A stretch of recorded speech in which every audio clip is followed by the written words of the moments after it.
Hey everyone, before we dive into today's mind-bending story, make sure you're subscribed and have those notifications turned on. Trust me, you won't want to miss what's coming up on this channel. Now, let's get into it. Imagine it's just past midnight on May 1st, 2023 in Las Vegas. A typical night in the city that never sleeps. But for one family, this night would be anything but typical. It all started with a flash of light streaking across the sky. This wasn't just any meteor. A Las Vegas police officer's body cam actually captured it, a greenish fireball blazing through the darkness. The American Meteor Society would later receive over 20 reports from Nevada, Utah, and California about this very object.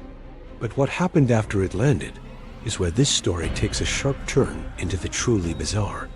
About 40 minutes after that flash in the sky, a frantic 911 call came in. The caller, a young man named Angel, sounded genuinely terrified.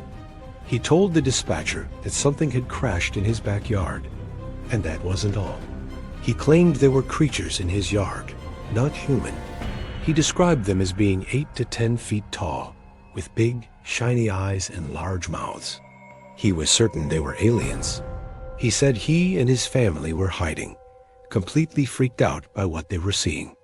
You can hear the panic in his voice on the 911 recording. He says, "They're not human. I swear to God, they're not human." Now, a call like this might sound like a prank, and the dispatcher even asked if he was under the influence. But Angel insisted he was sober and dead serious. The police took it seriously enough to dispatch officers to the scene. When they arrived, they spoke with Angel, his brother, and his father. The family recounted the same story. A crash, a whooshing sound, and then the sight of these towering, non-human beings. The officers noted that the family was visibly shaken.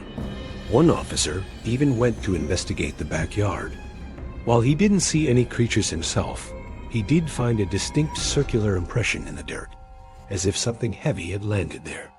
The officers were understandably skeptical, but they couldn't just dismiss the family's genuine fear.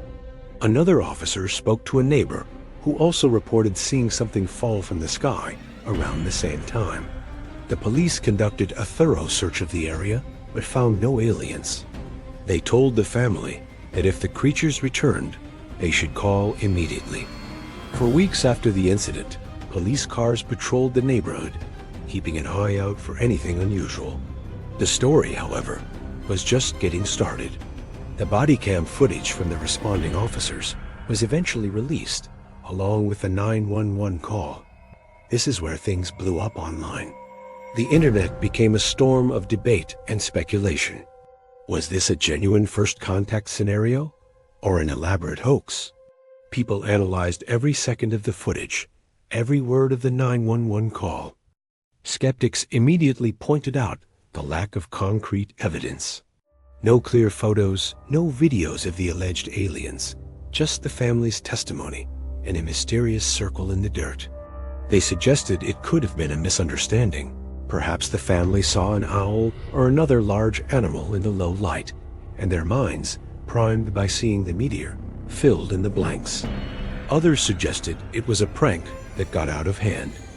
The family even started a YouTube channel shortly after the incident, leading some to believe it was all a publicity stunt to gain followers and monetize the story.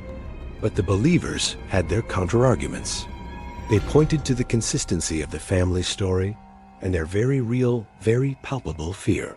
You can't easily fake the kind of terror heard in that 911 call or seen on the body cam footage.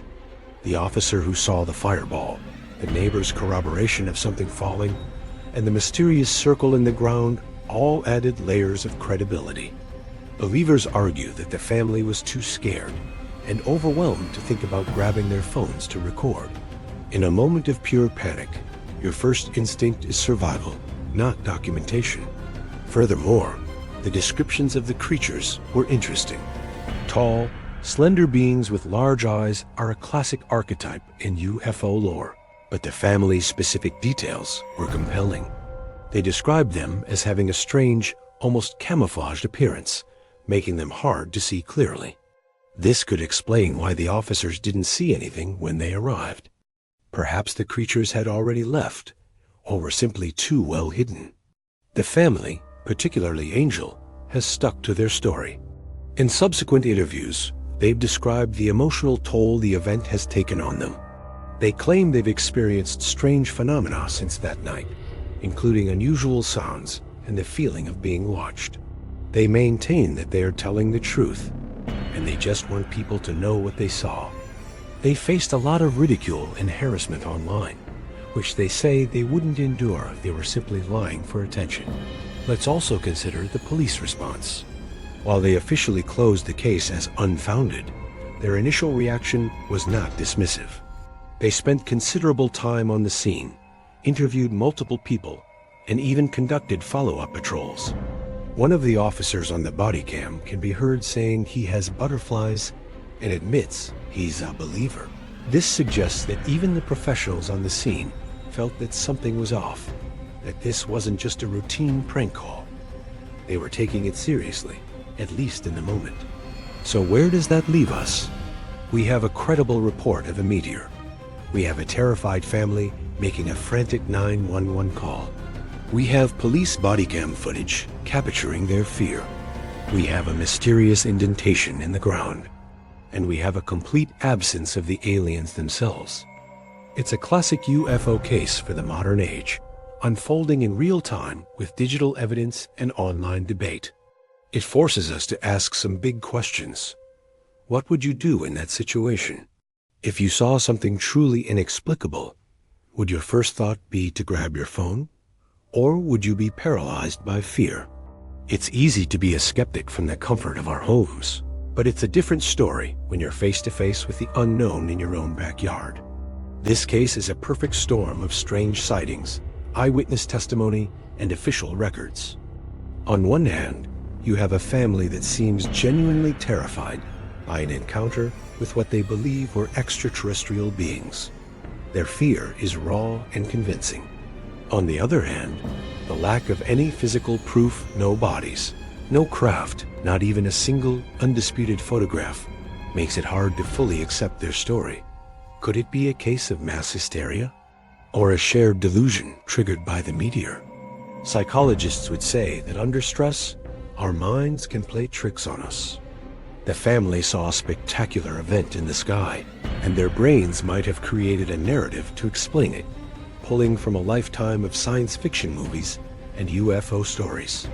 But to have an entire family experience the exact same detailed hallucination at the same time? That seems almost as unlikely as the alien story itself.